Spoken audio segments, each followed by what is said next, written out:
Halo semuanya, perkenalkan, nama saya Grisyenan dengan NIM S1121231066.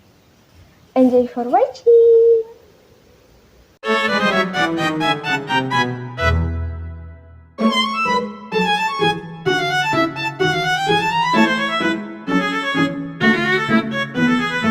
Baiklah, di sini saya akan membahas apa itu teori postmodernisme.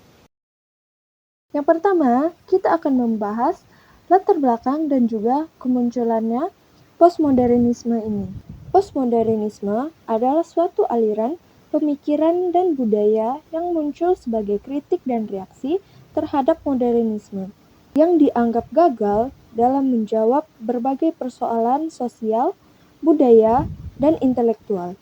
Modernisme yang berkembang sejak era Renaissance abad ke-16 menekankan kemajuan, rasionalitas, dan universalitas, namun pada akhirnya dianggap gagal karena menimbulkan berbagai patologi sosial seperti objektifikasi manusia, eksploitasi alam, dan dominasi ilmu pengetahuan yang bersifat otoriter.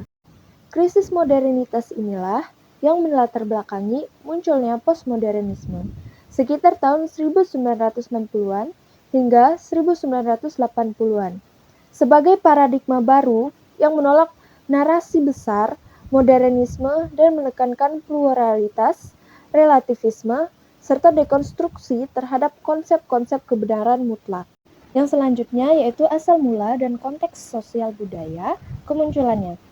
Postmodernisme lahir dalam konteks sosial budaya yang ditandai oleh perubahan besar di bidang ilmu pengetahuan, teknologi, seni, dan komunikasi sejak pertengahan abad ke-20, khususnya setelah tahun 1950-an.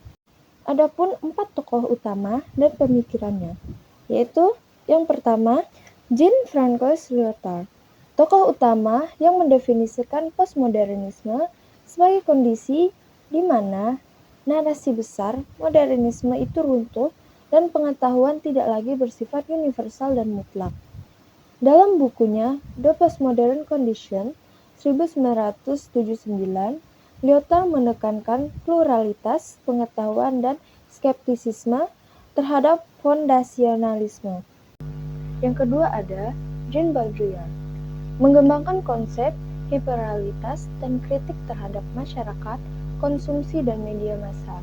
Menurutnya, media elektronik menciptakan realitas baru yang menggantikan realitas asli, sehingga hubungan manusia dengan sejarah dan kebenaran berubah secara radikal.